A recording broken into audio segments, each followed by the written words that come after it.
तो हम पढ़ने वाले हैं लाइट के बारे में, ठीक है। Light is a form of energy, जैसे कि साउंड एनर्जी होती है, ओके, वैसे ही लाइट एनर्जी होती है। और इसका शॉर्टेस्ट पार्टिकल जो होता है लाइट का, जो एनर्जी को होल्ड करके रखता है, दैट इज फोटोन। जब हम लाइट की बात करते हैं तो पहला पॉइंट हम पढ़ते हैं रिफ्लेक्शन। पहला point reflection of light, okay. क्या होता है कि ये प्लेन सरफेस है, प्लेन सरफेस भी हो सकती है और इरेगुलर सरफेस भी हो सकती है, लेकिन रिफ्लेक्शन दोनों जगह सेम तरीके से ही काम करता है, ध्यान रखना। क्या होता है कि ये लाइट ऑफ रे इंसिडेंट हो रही है, गिर रही है सरफेस के ऊपर, तो इसे बोलते हैं इंसिडेंट रे। तो ये सरफेस पे भिड़कर वापस उसी मीडियम में लौट जाती है। यानी रिफ्लेक्शन क्या हुआ कि किसी लाइट रे का रिफ्लेक्टेड सरफेस पे टकराकर उसी मीडियम में लौट जाना। एयर से आई तो वापस एयर में ही लौट गई, इसे कहते हैं हम रिफ्लेक्शन ऑफ लाइट, ओके। तो this is incident ray, this is reflected ray. और अगर हम इस प्लेन सरफेस से परपेंडिकुलर एक लाइन इमेजिन करें तो उसे हम नॉर्मल का नाम देते हैं। Normal is perpendicular to the surface, 90 degree का एंगल होता है, ठीक है, दोनों के बीच में। और यहाँ पर नॉर्मल का इंसिडेंट रे के साथ बनने वाला एंगल, एंगल ऑफ इंसिडेंस, और नॉर्मल का रिफ्लेक्टेड रे के साथ बनने वाला एंगल, एंगल ऑफ रिफ्लेक्शन कहलाता है, ओके। अब हम बात करते हैं laws of reflection. There are 2 laws of reflection, ठीक है। पहला लॉ सिंपल सा है कि इंसिडेंट रे, रिफ्लेक्टेड रे और नॉर्मल तीनों एक ही प्लेन में लाई करते हैं, ओके। ये प्लेन दिख रहा है आपको, एक ही प्लेन में तीनों जो हैं है ना। यानी इंसिडेंट रे, रिफ्लेक्टेड रे और नॉर्मल तीनों सेम प्लेन में होते हैं। तो लिख देता हूं मैं कि इन सेम प्लेन।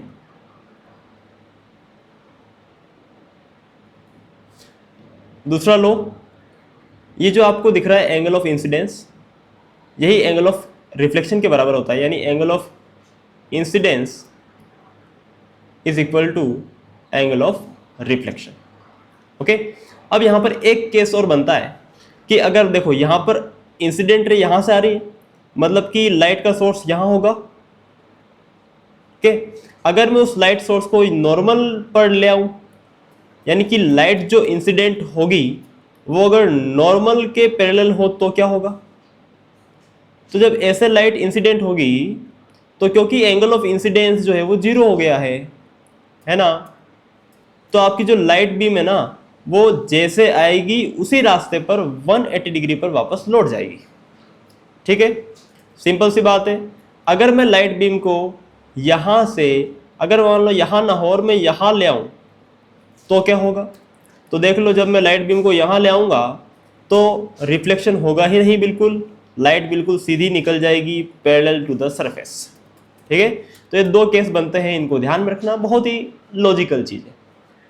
आगे बात करते हैं point number 2, that is plane mirror. यहां से बहुत अच्छे प्रश्न बनते हैं और गिने चुने पॉइंट हैं, ठीक है, कोई ज़्यादा रॉकेट साइंस भी नहीं है। देखो यार, साइंस के नंबर जो होते हैं ना CDS में, वो फोकट के नंबर मानता हूं मैं।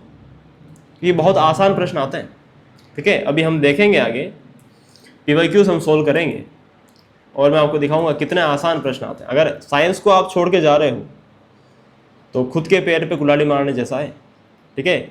25 नंबर का नुकसान सीधा सीधा, 25 से 30 नंबर। देखो प्लेन मिरर क्या होता है। प्लेन मिरर, जो घरों में आप मिरर देखते हो ना, जिसकी सरफेस प्लेन होती है, उसे हम कहते हैं प्लेन मिरर, है ना।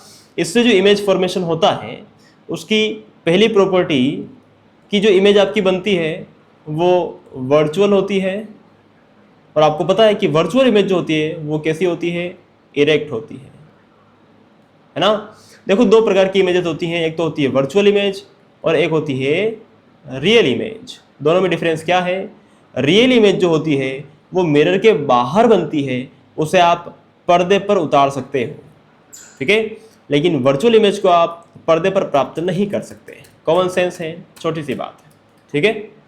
इरेक्ट इमेज यानी सीधी इमेज, यानी मिरर में आप जाके देखोगे खुद को तो आपका सिर ऊपर ही दिखेगा जैसा है और पाँव नीचे ही दिखेंगे, ठीक है, मतलब सीधी इमेज बनती है। दूसरी चीज जो इमेज फॉर्मेशन की होती है इसमें प्रॉपर्टी, वो ये कि ऑब्जेक्ट मिरर की सरफेस से जितनी दूरी पर होगा ना, इमेज मिरर के अंदर उतनी ही दूरी पर बनी हुई दिखेगी, ठीक है। यानी distance of object from the surface of mirror is equal to distance of image from the surface, okay. Point number 3, object जिस साइज का होगा इमेज भी उसी साइज की बनेगी, ठीक है। Size of object is equal to size of image. Last point जो इमेज फॉर्मेशन के बारे में है वो ये है कि इमेज आपकी लेटरल इन्वर्जन शो करती है। यानी आप कांच के सामने खड़े होंगे, मिरर के सामने, आप अपना राइट हैंड उठाओगे तो कांच के अंदर जो आपकी इमेज है उसका लेफ्ट हैंड उठता हुआ दिखेगा, है ना। It is called lateral inversion. तो लेटरली इन्वर्टेड इमेज होती है, ठीक है, ये प्रॉपर्टीज है। एक और चीज जो काम की है वो ये है कि अगर आपकी हाइट h है और आपको ऐसा मिरर चाहिए जिसमें आप अपना पूरा प्रतिबिंब देख सको, पूरी इमेज देख सको सिर से पांव तक, तो उस प्लेन मिरर की साइज क्या होनी चाहिए? उसकी साइज होनी चाहिए h/2, आपकी हाइट का आधा, ठीक है। ये चीज ध्यान रखना। बस प्लेन मिरर में इतना ही हम पढ़ते हैं, ओके। एक छोटी सी चीज और, लेकिन वो बहुत काम की है, कि प्लेन मिरर जो होता है ना उसका फोकस पॉइंट कहाँ होता है? तो क्योंकि वो बिल्कुल कर्व्ड नहीं होता है ना, उसकी सरफेस जो एकदम प्लेन होती है, इसलिए उसका जो फोकस है वो इन्फिनिटी पे होता है। फोकस कहाँ होता है उसका? इन्फिनिटी पर, अनंत पर, है ना, इतना दूर कि आप मेजर नहीं कर सकते, ओके। और ऐसा क्यों होता है ना, ये भी आपको मैं स्फेरिकल मिरर सिखाऊंगा ना, तो वहां पे आपको पता चल जाएगा कि फोकस होता क्या है। तो आ जाओ हम बात करते हैं, बहुत प्यारा सब्जेक्ट स्फेरिकल मिरर्स, बहुत प्यारा टॉपिक है, यहां से बहुत सारे प्रश्न बनते हैं और एक एक बेसिक चीज आपकी बिल्कुल क्लियर हो जाएगी यहां पर। This is our point number 3, okay. Spherical mirrors क्या होते हैं भैया? नाम में ही डेफिनेशन है कि मान लो ये कोई गोला है, ठीक है, ये कोई सर्कल है, गोला है ना, सर्कल नहीं है, सॉरी, गोला को इंग्लिश में क्या कहते हैं, जो भी स्फेयर है ना, ग्लास है, ग्लास से बना हुआ स्फेयर है। इस स्फेयर का सेंटर होगा, ठीक है, इस स्फेयर की रेडियस होगी। इस स्फेयर से मैं कोई भी हिस्सा काट लेता हूं, ये हिस्सा मैंने काट लिया और इस तरीके से आ गया मेरे पास, ये हिस्सा मेरे को ऐसे मिल गया, ठीक है। अब क्योंकि ये ट्रांसपेरेंट ग्लास से बना हुआ है ना, और रिफ्लेक्शन होने के लिए आपको एक चीज चाहिए कि आपकी जो लाइट रे है ना वो वापस लौटनी पड़ेगी, है ना, लेकिन ट्रांसपेरेंट होगा तो आर पार निकल जाएगी। इसलिए मैं क्या करता हूँ कि इस सरफेस के ये जो मैंने ग्लास का हिस्सा काटा है उसके मैं एक तरफ में पॉलिश कर देता हूँ ताकि वो इनट्रांसपेरेंट बन जाए। जब मैं बाहर की साइड पॉलिश कर रहा हूँ तो मेरी रिफ्लेक्टेड सरफेस कौन सी होगी? ये अंदर वाली सरफेस। और क्योंकि ये गुफा जैसी अंदर है ना, गुफा जैसी, केव जैसी, इसलिए ये जो मिरर बना इसको मैं बोलता हूँ कॉनकेव मिरर,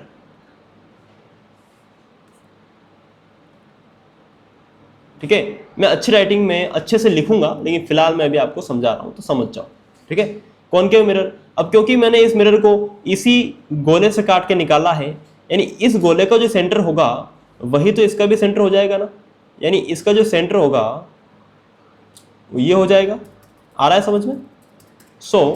इसका सेंटर हो गया ये, इसे बोलते हैं सेंटर ऑफ कर्वेचर, ठीक है, क्योंकि ये है कर्व, कर्व का centre, centre of curvature. Centre से मिरर के मिड पॉइंट, ठीक है, this mid point is called pole, क्या कहते हैं इसे, पोल ऑफ द मिरर। तो सेंटर से पोल को मिलाने वाली ये जो एक्सिस है it is called principal axis, okay. और सेंटर से जो ये दूरी होती है दिस इज रेडियस, पता है आपको, सेंटर से यही था ना मिरर वो, तो ये रेडियस होती है, ठीक है। रेडियस इसे बोलते हैं रेडियस ऑफ कर्वेचर, और रेडियस ऑफ कर्वेचर का आधा यहां पर होता है आपका फोकस पॉइंट, ठीक है। So this is your focus point. मैं थोड़ा सा जूम कर देता हूं, okay, this is focus point. और ये जो आपकी डिस्टेंस हो गई है ना, रेडियस मतलब फोकस से लेके पोल तक की जो ये डिस्टेंस है इसे कहते हैं आप फोकल लेंथ। क्या कहते हैं, फोकल लेंथ, ओके, ये चीज है। तो ये बस इतनी सी चीज है, आया समझ में। अब हम इससे इमेज फॉर्मेशन देखेंगे। ये तो हो गया कॉनकेव मिरर। कॉन्वेक्स मिरर क्या होता है कि ये जो मैंने ये लिया है ना मैंने ग्लास का पीस, इसको अगर मैं इस तरफ में अगर पॉलिश कर देता तो रिफ्लेक्टेड सरफेस ये हो जाती, ऊपर वाली उभरी हुई सरफेस, और फिर मैं इसे कहता कॉन्वेक्स मिरर, ठीक है। अब हम इनसे जैसे ये मैं बना के बता देता हूं आपको, this is your convex mirror, है ना। अब रिफ्लेक्टेड सरफेस ये वाली है, मैं इधर कर दूंगा polish, so it is your, ठीक है, समझ आ गया। अब इस कॉन्वेक्स मिरर में क्या होगा, क्योंकि ये इस गोले का हिस्सा है, ठीक है, तो इसका सेंटर इधर होगा, ठीक है, पोल तो यही होगा, ये पी है पोल, ये इसका हो जाएगा सेंटर, ये हो जाएगा इसकी रेडियस ऑफ कर्वेचर, ये हो जाएगा इसका फोकस पॉइंट, ओके। यानी आप देख पा रहे हो कि कॉनकेव मिरर में मिरर के सामने होता है उसका फोकस और सेंटर सब कुछ, ठीक है, जबकि कॉन्वेक्स मिरर में मिरर के पीछे होता है, यानी मिरर के अंदर होता है, ठीक है, फोकस और सेंटर वगैरह सब कुछ। इस चीज़ का ध्यान रखना। अभी मैं इन चीज़ों को बहुत अच्छे से आपको समझाऊंगा, तो ये मैंने आपको मोटे मोटे तौर पर चीज़ें बता दी। अब हम बात करेंगे image formation by spherical mirrors. बहुत अच्छा टॉपिक है, और आपको सारा इमेज फॉर्मेशन आपको याद हो जाएगा अभी के अभी, कि कहाँ ऑब्जेक्ट होगा तो इमेज कहाँ बनेगी, आपको बिल्कुल याद हो जाएगा। देखो, इमेज फॉर्मेशन के सिर्फ और सिर्फ आपको 3 मेथड पता होने चाहिए, क्योंकि बस वही है ब्रह्मांड में, 3 मेथड ही हैं स्फेरिकल मिरर से जब इमेज बनती है। तो रे डायग्राम्स बोलते हैं उनको, क्या बोलते हैं, रे डायग्राम्स।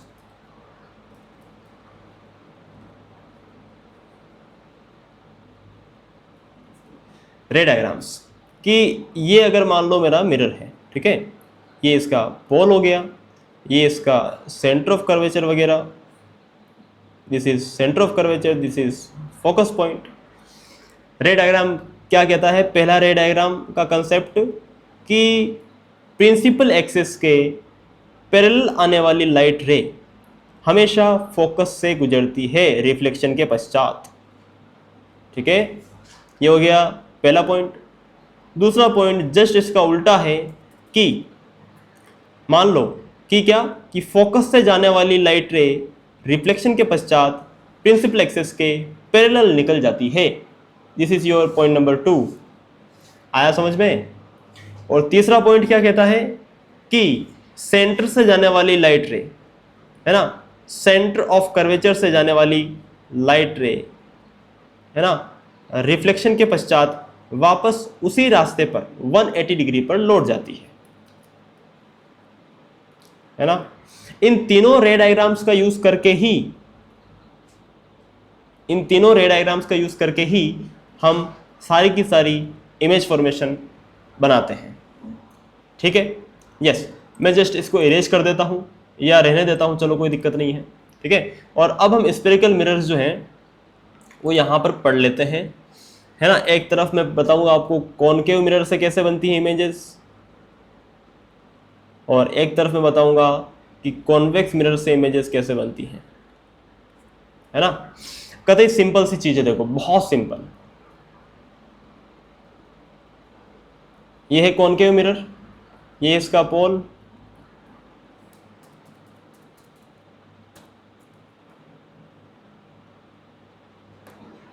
पी लिख देता हूं शॉर्ट में। अब देखो ये है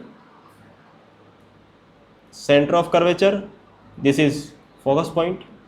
पहली चीज जो हमने देखी है ना, अब पहली कंडीशन, जब आपका ऑब्जेक्ट जो है वो इन्फिनिटी पे हो तो क्या होगा कि सारी लाइट रेज जो होंगी वो पैरेलल टू द एक्सिस आएंगी, और पैरेलल आने वाली लाइट रे कहां से जाती है? फोकस से। पता है हमें कहां से चली जाएगी?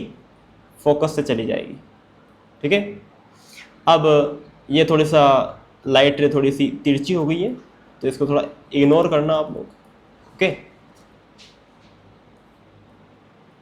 पैरेलल आने वाली लाइट रे कहां से जाती है? फोकस से, तो ये चली जाएगी फोकस से। ओके, यानी आपका जो इमेज फॉर्मेशन हुआ है कहां हुआ है? देखो जहां पर दो रे डायग्राम मिलेंगे वहीं पर इमेज बनेगी, तो इमेज कहां बनी है? फोकस पर। ओके, तो पहला केस क्या था कि जब ऑब्जेक्ट इन्फिनिटी पे था, है ना, मैं लिख देता हूं ऑब्जेक्ट इन्फिनिटी पे। ठीक है, तो कहां बना? इमेज कहां बना? फोकस पर बना। कैसा बना?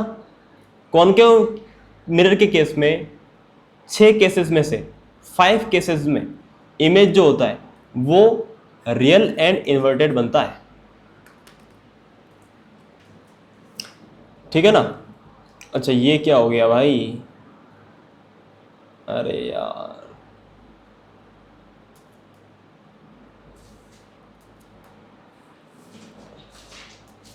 अपना आप कैसे मिट गया भाई? ये देखो, ठीक है, ये चला गया। Okay, yes. तो पहला कंडीशन ये था, पहले कंडीशन में इमेज बनी फोकस पर।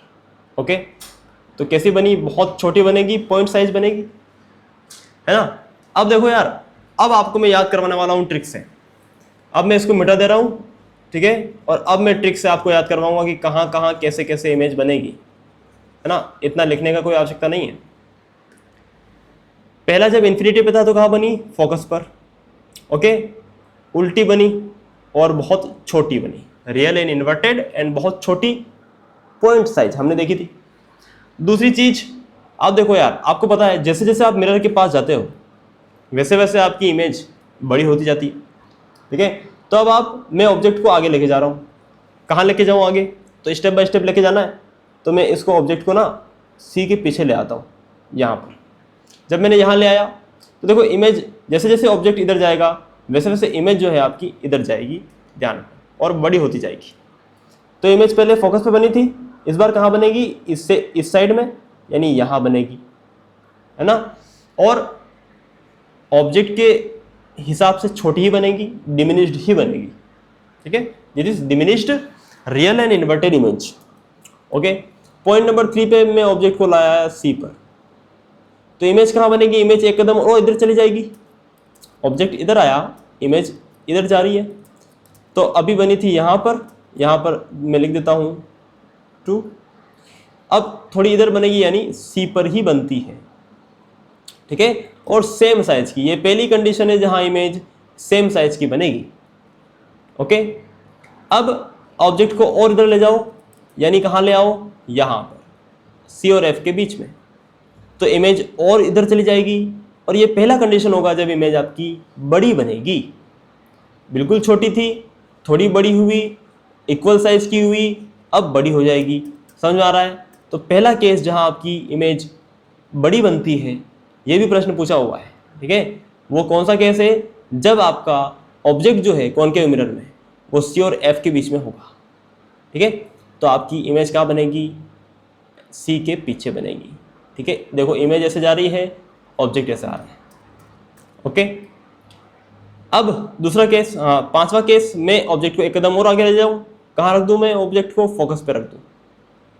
अब मुझे पता है कि पैरेलल आने वाली रेज फोकस से जाती है और फोकस से जाने वाली रेज पैरेलल हो जाती है। इसका मतलब जब इन्फिनिटी पे था तो बन रहा था फोकस पे, तो जब फोकस पे होगा तो कहाँ बनेगा, इन्फिनिटी पे बनेगा, है ना, कॉमन सेंस है। तो कहाँ बनेगी इमेज, कहाँ बनेगी, इन्फिनिटी पर, और एक्सट्रीमली लार्ज बनेगी, बहुत बड़ी। ठीक है। छठा पॉइंट, 6 पॉइंट में एक कदम और आगे ले जा रहा हूं ऑब्जेक्ट को, और मैं ले आता हूं पोल और एफ के बीच में मैं ऑब्जेक्ट को रख देता हूं। ये पहला केस है जब आपकी इमेज जो है वो मिरर के पीछे बनेगी यहां पर। ठीक है। और क्योंकि पीछे बनी है तो ये कैसी है इमेज, सीधी है, इरेक्ट है और वर्चुअल है। मिरर के अंदर बनी ना, इसे हम पर्दे पर नहीं उतार सकते, तो this is virtual and erect image. This is point number 6 वाली इमेज। आया समझ में। This is image formation by, क्या बोलते हैं, कॉनकेव मिरर। कॉमन सेंस था। ठीक है। तो जब इन्फिनिटी पे ऑब्जेक्ट होगा तो इमेज बनेगी फोकस पर, जब फोकस पे होगा तो बनेगी इन्फिनिटी पर, जब सी पर होगा तो बनेगी सी पर ही और बराबर साइज की बनेगी। ठीक है। यस, यहां कंडीशन, इन तीनों कंडीशन से ही ज्यादातर प्रश्न पूछे जाते हैं। लेकिन तुम्हें तो वैसे ही याद हो गया इमेज फॉर्मेशन, वैसे ही तुम्हें आ गया समझ में, तो अब तुम चाहे कोई भी कंडीशन दे दे एग्जामिनर, आराम से तुम सोल्व कर लोगे। ठीक है। तो इसमें कोई घबराने वाली बात नहीं है, मजेदार बात है। कॉन्वेक्स मिरर की बात करते हैं। कॉन्वेक्स मिरर यानी जो कि इस तरीके से होगा, जिसका पृष्ठ उभरा हुआ होगा इस तरीके से। अबे यार, ये हो गया कॉन्वेक्स मिरर। ओके, थोड़ा सा मैं इधर बनाता हूं इसको। इसमें बस दो ही केस होते हैं यार। ये है आपका पोल, पोल से जाने वाला इसका प्रिंसिपल एक्सिस। इसमें बस दो ही केस होते हैं। पहला केस जब ऑब्जेक्ट इन्फिनिटी पे होगा, तो इन्फिनिटी से आपको पता है, इन्फिनिटी से सारी रेस कैसे आएंगी, पैरेलल आएंगी। ओके, अब ये है प्रिंसिपल एक्सिस, ये है इसका सेंटर और ये है इसका फोकस। सारी रेस पैरेलल आती हैं और आपको पता है कि पैरेलल आने वाली रेस फोकस से जाती है। लेकिन क्योंकि ये तो सरफेस जो है पॉलिश्ड है, तो फोकस से जा तो नहीं सकती, लेकिन जाती हुई प्रतीत होती है। ठीक है। तो आपका इमेज कहां बना, मिरर के अंदर बना। ठीक है। वर्चुअल इरेक्ट बना और बहुत छोटा पॉइंट साइज। ठीक है। यस, आ गया समझ में पहला केस। तो पहला केस क्या है, जब ऑब्जेक्ट आपका इन्फिनिटी पे होगा तो इमेज कहां बनेगी, फोकस पे बनेगी, पॉइंट साइज बनेगी एंड वर्चुअल एंड इरेक्ट बनेगी। ठीक है। Virtual and erect. दूसरी चीज, अब क्योंकि यहां पर देखो वो केस नहीं है कि सी और एफ के बीच में या सी के पीछे, क्योंकि सी वगैरह तो है ही नहीं ना इधर, वो तो उस तरफ है, मिरर के अंदर है, और मिरर के अंदर तो आप ऑब्जेक्ट रख नहीं सकते। ठीक है। तो इसमें बस एक और केस होता है, दैट इज पोल और इन्फिनिटी के बीच में कहीं भी रख दो आप, कहीं पर भी रख दो। तो दूसरा केस क्या हो गया कि जब आपका ऑब्जेक्ट जो है वो पोल एंड इन्फिनिटी के बीच में कहीं पर भी होगा, तो आपकी जो इमेज बनती है वो बनती है पोल और फोकस के बीच में, और ऑफ कोर्स छोटी ही बनेगी। ठीक है, as compare to the object छोटी बनती है। तो ये कॉन्वेक्स मिरर में दोनों ही केस में इमेजेस जो है वो वर्चुअल एंड इमेज इरेक्ट बनती है और डिमिनिश्ड यानी कि छोटी बनती है। ओके, ये चीज है, बस इतना सा था कंसेप्ट। क्लियर है। तो this is position 2, this is image formation 2। ये हो गया। अब क्या है, देखो बस इतना ही सीखना था तुम्हें। अब जो लेंसेज होंगे ना, कॉन्वेक्स लेंस, तो कॉनकेव लेंस, कॉनकेव मिरर में जो इमेज फॉर्मेशन हो रहा है वही कॉन्वेक्स लेंस में होगा, और जो कॉन्वेक्स मिरर में हो रहा है वो का वही कॉनकेव लेंस में होगा। ठीक है। Concave lens, concave mirror, convex lens, convex mirror, concave lens, mirror image formation. ठीक है, मैं आपको बना के भी दिखा दूंगा। तो इस तरीके से आपका होता है। और अब हम बात करते हैं मिरर फॉर्मूला की। मिरर फॉर्मूला एंड मैग्निफिकेशन, यहाँ से न्यूमेरिकल्स बनते हैं। इसलिए समझने की चीज़ है, ध्यान से समझ लेना। चलो अच्छे से समझने का प्रयास करना। Mirror formula and magnification. Mirror formula क्या होता है, उससे पहले आपको ये जानना पड़ेगा कि जो साइन कन्वेंशन क्या होता है। ठीक है,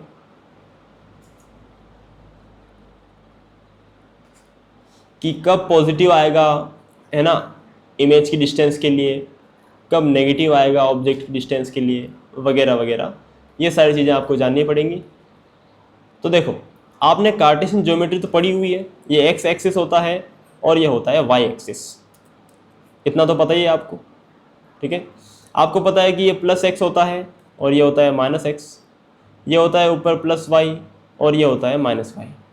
अब ये जो आपको यहाँ पर 0,0 जो पोजीशन होती है ना, वहाँ पर आप रख दो मिरर के पोल को। ठीक है, मिरर का जो पोल होगा उसको आप 0,0 पे अगर रख दोगे तो आपका मिरर जो होगा इस तरीके से सेट हो जाएगा। ठीक है, ये है आपका कॉनकेव मिरर। और आपको पता है कि कॉनकेव मिरर हो या कॉन्वेक्स मिरर हो, ऑब्जेक्ट हमेशा इस साइड में ही रखा जाएगा। ठीक है, यानी जो ऑब्जेक्ट की डिस्टेंस होगी, है ना, और डिस्टेंसेस हम सारी कहाँ से नापते हैं, पोल से नापते हैं, ध्यान रखना।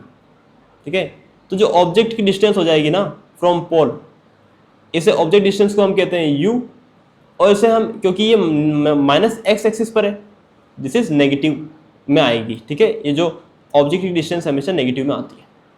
ओके, और जितनी भी इमेजेस इधर बनेगी, ओके, उनकी जो डिस्टेंस है वो नेगेटिव में आएगी।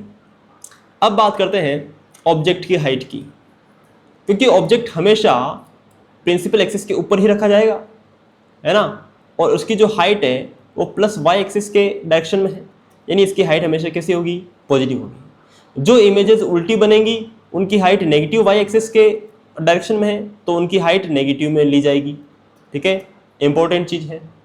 जो इमेजेस इस तरफ बनेंगी, है ना, जैसे कि कॉनकेव का लास्ट केस होता है 6th, जहाँ पर आपका ऑब्जेक्ट जो होता है वो फोकस और पोल के बीच में होता है, तो उसकी इमेज पीछे बनती है ना, वर्चुअल एंड इरेक्ट बनती है। तो इस वक्त आप इस इमेज का जो आप डिस्टेंस लोगे, दैट इज, है ना, इमेज डिस्टेंस को हम वी से डिनोट करते हैं।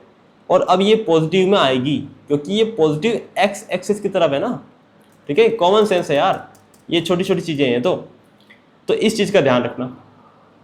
ओके, बस यही ध्यान रखना था और कुछ भी नहीं था, बस इतना ही था, है ना। अब आप इजीली सारे न्यूमेरिकल्स आराम से सॉल्व कर पाओगे। वहाँ पर साइंस का यानी प्लस माइनस का ध्यान रखना बहुत ज़रूरी होता है, इसलिए मैंने बता दिया।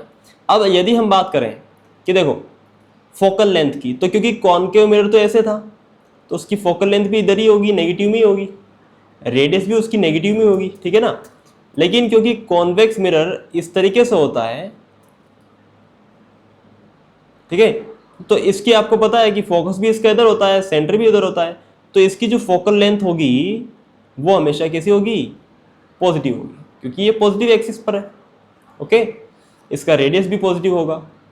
ठीक है, हाँ, यस। और इसमें जो भी दोनों इमेज फॉर्मेशन होंगी, दोनों इमेजेस इधर ही बनती हैं, है ना, तो दोनों इमेज का जो डिस्टेंस होगा, इमेज डिस्टेंस v, वो भी हमेशा इसके लिए पॉजिटिव होगा। याद कुछ भी नहीं रखना है, बस समझने का प्रयास करो। अब मैं इस पूरे को मिटा रहा हूँ और अब हम आपको सिखाएंगे mirror formula and magnification.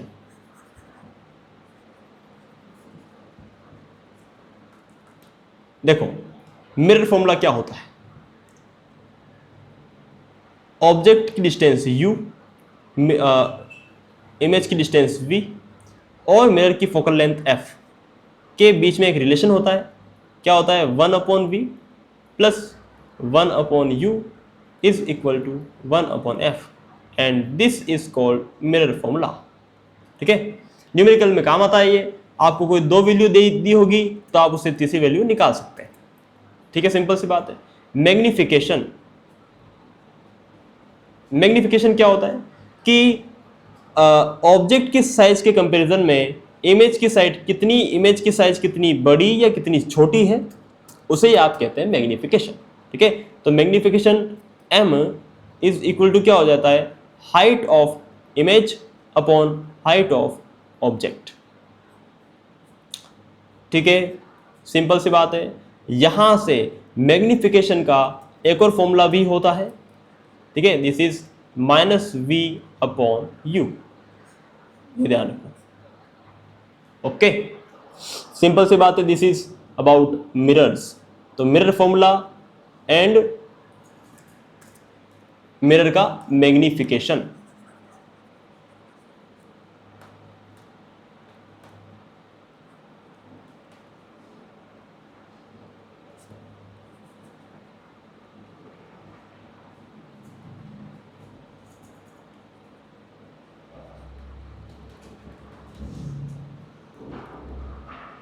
Okay, अब क्वेश्चन आता है कि मैग्निफिकेशन का साइन देख के,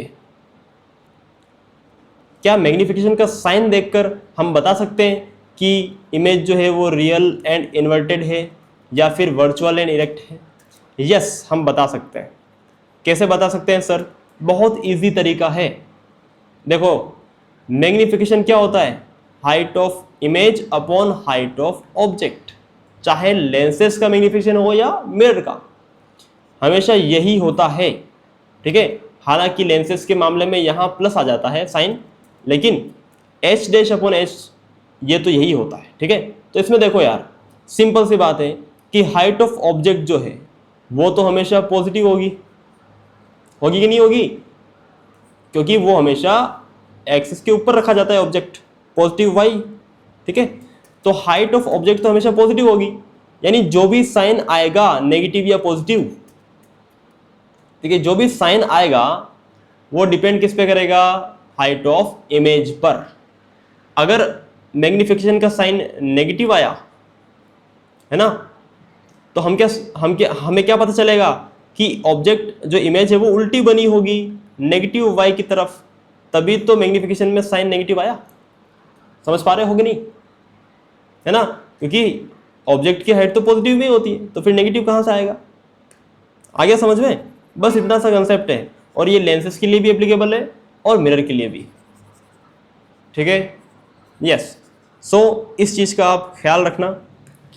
तो अब हम बात करते हैं रिफ्रैक्शन की। ठीक है, अगला पॉइंट जो आपका है थर्ड के बाद fourth point, this is refraction.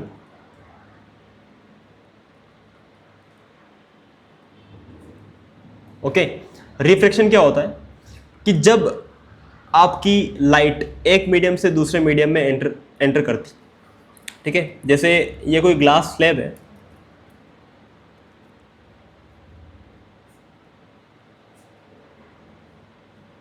ना, ग्लास स्लैब है। यहाँ ये एयर है, ये मीडियम आपका एयर है और ये मीडियम आपका ग्लास है। ऑब्वियस सी बात है। ओके, एयर से कोई लाइट रे एंटर कर रही है इसके अंदर, सरफेस पे इंसिडेंट हो रही है,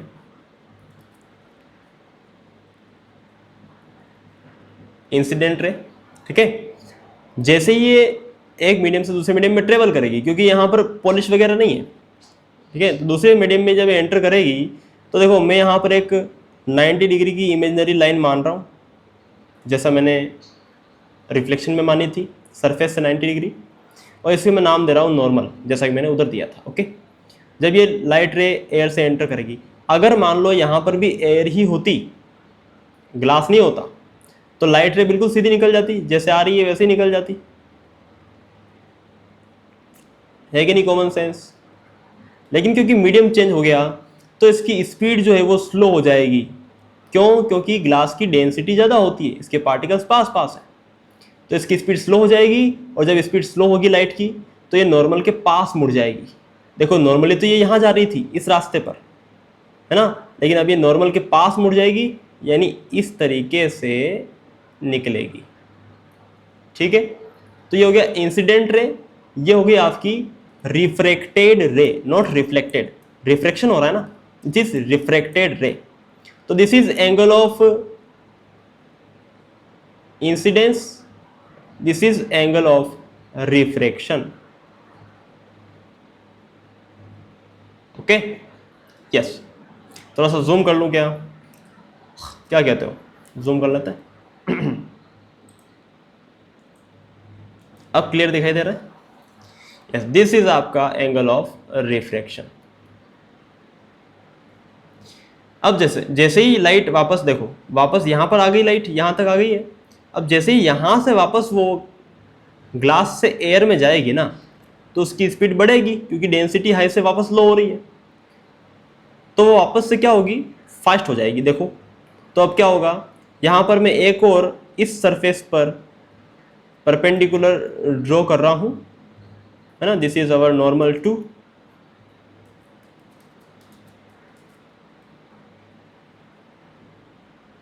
है ना। तो जब लाइट रे आ रही है, अगर ये ग्लास ही होता, ये मीडियम भी ग्लास होता, तो लाइट रे बिल्कुल सीधी निकल जाती, है ना।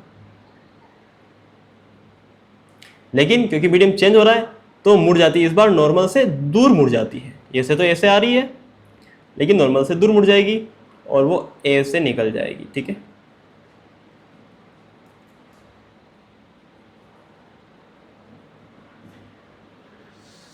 आ गया समझ में?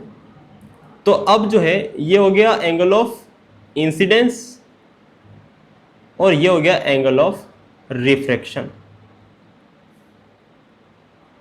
ओके, अब ड्राइंग थोड़ी सही नहीं है मेरी, पर थोड़ा सा काम चला लेना। और अब आप देख पा रहे हो, जो एयर से जो लाइट रे आ रही थी और जो ग्लास से फाइनली लाइट रे निकली है, वो दोनों आपस में कैसी हो गई, पैरेलल हो गई है, होगी ना पैरेलल। बस इनमें रास्ते में थोड़ा सा डिस्प्लेसमेंट हो गया है, ठीक है, ये थोड़ा सा डिस्प्लेसमेंट हो गया है, ठीक है। यस, इसे कहते हैं लेटरल डिस्प्लेसमेंट, है ना। अब देखो यहाँ पर समझने की चीज क्या है कि अगर ये लाइट रे यहाँ से नहीं आ रही होती, ओके, और अगर ये यहाँ से आ रही होती, यहाँ से, तो क्या रिफ्रैक्शन होता? क्या नहीं होता ना, लाइट सीधी निकल जाती, रिफ्रैक्शन नहीं होता। कॉमन सेंस है, ठीक है। अगर ये लाइट नॉर्मल से आ रही होती तो क्या होता? अगर ये लाइट नॉर्मल से आ रही होती तो क्या होता?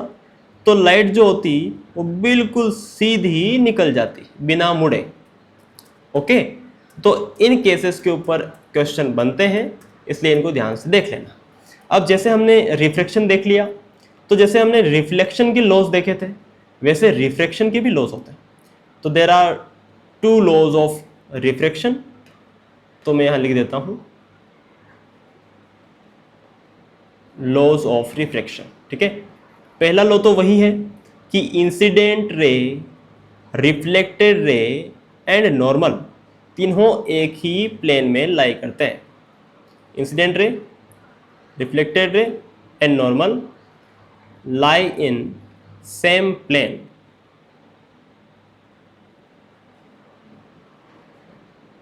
ओके, दूसरी चीज ये कि साइन ऑफ आई, है ना, इंसिडेंट एंगल ऑफ इंसिडेंस का साइन थीटा जो होता है और एंगल ऑफ रिफ्रैक्शन का साइन थीटा, उनका जो रेशियो होता है वो कांस्टेंट होता है ना, कांस्टेंट होता है, जिसे इस कांस्टेंट को आप हम बोलते हैं रिफ्रैक्टिव इंडेक्स, और यहां से न्यूमेरिकल बनते हैं, इसलिए इसको हम अलग से भी पढ़ेंगे, रिफ्रैक्टिव इंडेक्स, ठीक है। और रिफ्रैक्शन सिर्फ तभी होगा जब आपका जो एंगल ऑफ इंसिडेंस है ना, वो 90 डिग्री और 0 डिग्री के बीच में होगा, मतलब 0 डिग्री से बड़ा और 90 से छोटा। क्यों, ऐसा क्यों होगा सर? क्योंकि देखो ये है एंगल ऑफ इंसिडेंस, ठीक है। अगर ये 90 हो गया, यानी आपकी टॉर्च जो है वो यहां आ गई, तो क्या रिफ्लेक्शन होगा? नहीं होगा ना, सिंपल सी बात है। और अगर ये है आपका, ये क्या है आपका एंगल ऑफ इंसिडेंस, अगर ये 0 हो गया, मतलब यहां आ गई आपकी टॉर्च, यहां पर नॉर्मल पर, तो क्या रिफ्लेक्शन होगा? नहीं होगा ना, सीधी निकल जाएगी वो तो। इसलिए रिफ्लेक्शन होने के लिए जरूरी है कि आपका जो एंगल है वो 0 से 90 डिग्री के बीच में रहे।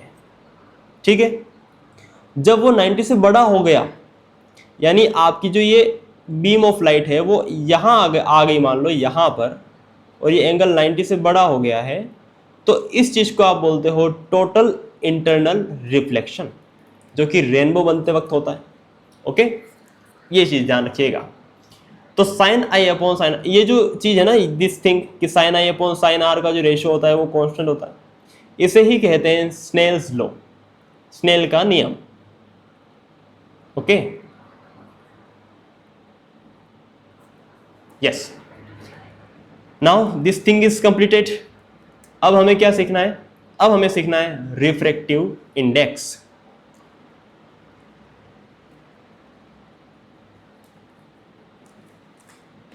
तो अब हम बात करते हैं दोस्त रिफ्रैक्टिव इंडेक्स की। अगला टॉपिक हमारी वार्तालाप का, that is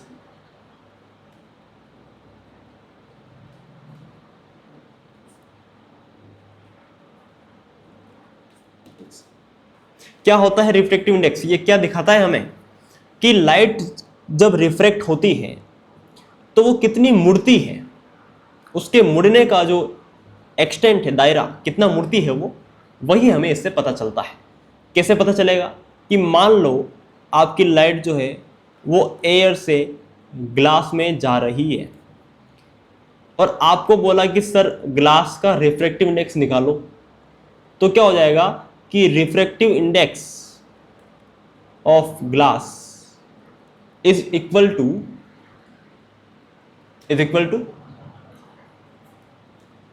speed of light in air, ठीक है, upon speed of light in glass. Okay, ये होता है आपका रिफ्रैक्टिव इंडेक्स ऑफ ग्लास। यानी जिसका रिफ्रैक्टिव इंडेक्स निकालना है उसमें स्पीड की लाइट आप नीचे की तरफ लिखते हो, ठीक है, डिनोमिनेटर में। ओके, और ऊपर आप क्या लिखते हो? नोमिनेटर में आप क्या लिखते हो? आप लिखते हो speed of light in air, जो कि क्या होती है 3 × 10⁸ मीटर पर सेकंड होती है। पता होगा आपको ये चीज। ओके, यस, ये न्यूमेरिकल में आपकी हेल्प करता है। तो इस तरीके से ये जो है आपका फॉर्मूला बनता है, रिफ्रैक्टिव इंडेक्स निकालने का ये फॉर्मूला है। ठीक है, so this is the formula. आ गया समझ में रिफ्रैक्टिव इंडेक्स। अब देखो रिफ्रैक्टिव इंडेक्स किस चीज पे डिपेंड करता है? डेंसिटी पर, है ना, डेंसिटी पर, कि जिसकी डेंसिटी ज्यादा होगी उसका रिफ्रैक्टिव इंडेक्स ज्यादा होगा, क्योंकि उसमें लाइट ज्यादा मुड़ेगी, कॉमन सी बात है।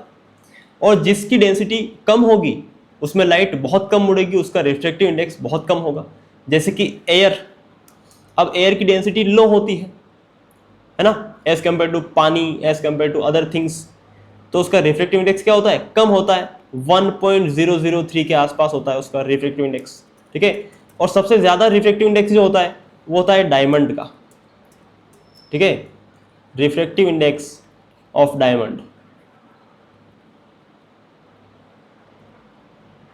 ठीक है, वो सबसे ज्यादा होता है, दैट इज 2.42। और यार देखो रिफ्रैक्टिव इंडेक्स है स्पीड अपॉन स्पीड, यानी इसका कोई एसआई यूनिट नहीं होगा, नहीं होगा ना, ऊपर भी स्पीड है नीचे भी स्पीड है, सारे कैंसिल हो जाएगी यूनिट, है ना, मीटर पर सेकंड अपॉन मीटर पर सेकंड दोनों कैंसिल हो जाएगा। क्या बचेगा आपके पास? कोई यूनिट नहीं होता है, तो it has no SI unit. Common sense, ये तो बताने की बात है नहीं, है ना, इजी है। एक चीज जो एनसीईआरटी में भी खास तौर से मेंशन कर रखी है इन्होंने, वो क्या है?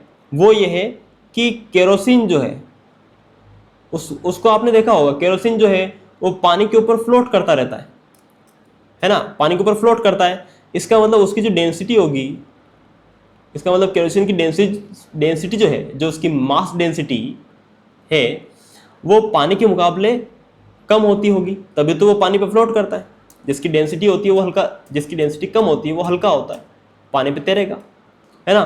तो इसकी डेंसिटी, मास डेंसिटी इसकी लो होती है, ये पानी पे फ्लोट करता है, लेकिन इसकी ऑप्टिकल डेंसिटी पानी से ज़्यादा होती है। यानी केरोसिन का रिफ्रैक्टिव इंडेक्स जो होता है वो पानी से ज़्यादा होता है, इसमें लाइट ज़्यादा मुड़ेगी। रिफ्रैक्टिव इंडेक्स ऑफ केरोसिन है ना is greater than refractive index of पानी।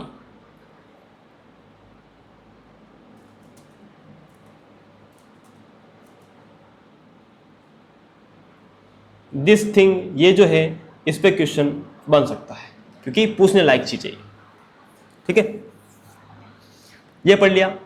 अब हमने पढ़ लिया रिफ्रैक्शन, पढ़ लिया हमने रिफ्रैक्टिव इंडेक्स कैसे निकालते हैं, हमने वो पढ़ लिया। रिफ्रैक्टिव इंडेक्स का एक प्रश्न सोल्व करते हैं ताकि आपको पता चल जाए कि किस तरीके से इसको ये यूज होता है एग्जाम में। देखो CDS फर्स्ट 2020 का पेपर, क्वेश्चन है आपके पास, if the speed of light in air 3 × 10 की power 10 to the power 8 metre पर सेकंड है, ठीक है, then the speed of light in a medium आपको निकालनी है, अगर उस मीडियम का रिफ्रैक्टिव इंडेक्स इन्होंने दिया है, ठीक है। तो refractive index of that medium है ना, मैं m लिख रहा हूँ, इज इक्वल टू क्या होता है कि speed of light in air है ना upon speed of light in medium, ये होता है। वहां अपन ने मीडियम ग्लास था तो हमने ग्लास लिखा था। अब देखो speed of light in air कितनी होती है, 3 × 10 की पावर 8, ओके। और रिफ्रैक्टिव इंडेक्स कितना दिया इन्होंने दिया 3/2 दिया है, ठीक है। अपॉन स्पीड ऑफ लाइट हमें निकालनी है in medium, speed of light in medium, मैं ऐसे लिख दूं इसको, speed of light in medium, ठीक है।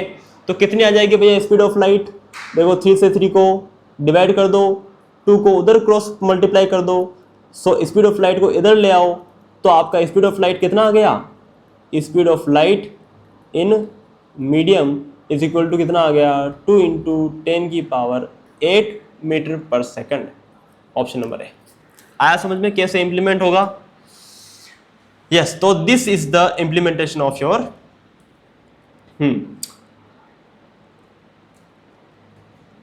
अब देखो यहां मैं आपको एक चीज बताना भूल गया था। यहां पर देखो मैंने आपको कहा था कि जो आपका फोकस पॉइंट होता है, ये जो फोकस पॉइंट है आपका रेडियस के बीचों बीच होता है ना, रेडियस ऑफ कर्वेचर का आधा होता है। यानी रेडियस ऑफ कर्वेचर का आधा होता है का मतलब क्या है कि रेडियस ऑफ कर्वेचर जो होगी वो 2 फोकस के बराबर होगी कुल मिला के, है ना, 2 फोकल लेंथ के बराबर होगी। तो इस पे भी क्वेश्चन बनता है। देखो पहला क्वेश्चन ये देखो कि the correct relation between the radius of curvature and focal length is what, r is equal to 2 of focal length, है कि नहीं? सिंपल सी बात है। तो ऐसे छोटे छोटे क्वेश्चन भी बनते हैं। अब देखो हम पढ़ते हैं अब लेंसेज, और उसके साथ हमारा चैप्टर जो है फिनिश हो जाएगा, उसके बाद हम सारे प्रश्न सोल्व करेंगे। तो अब हम पढ़ लेते हैं लेंसेज।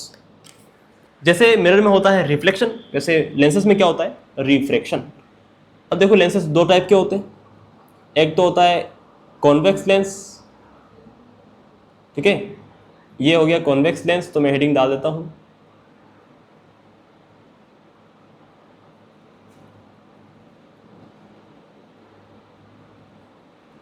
ठीक है। और दूसरा हो जाता है आपका कॉनकेव लेंस।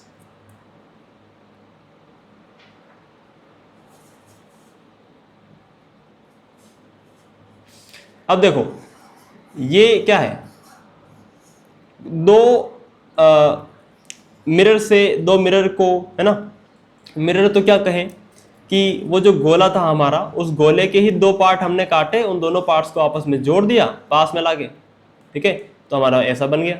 उनको उल्टा करके जोड़ दिया तो ऐसा बन गया। कॉमन सी बात है ना। इसमें पॉलिश नहीं होती है लेंस में, ये ट्रांसपेरेंट होता है ताकि लाइट आर पार जा सके, ओके। इसमें रिफ्रैक्शन होता है ना, जब लाइट आर पार जाएगी तभी तो रिफ्रैक्शन होगा। अब देखो यहाँ पर इसका जो सेंटर होता है इसे बोलते हैं ऑप्टिकल सेंटर, और इसे हम O से डिनोट करते हैं। किससे डिनोट करते हैं? O से, ओके। ये है इसका प्रिंसिपल एक्सिस,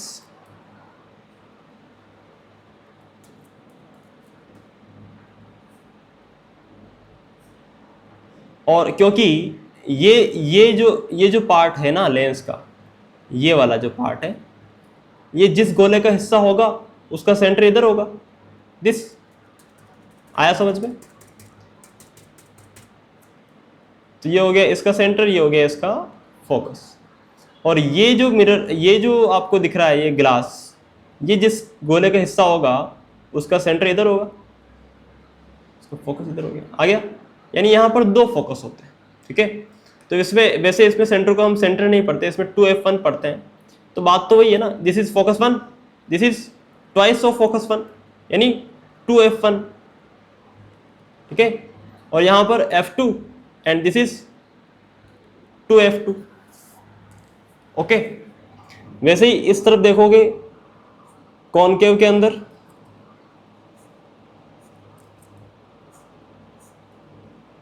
तो दिस इज 2f1,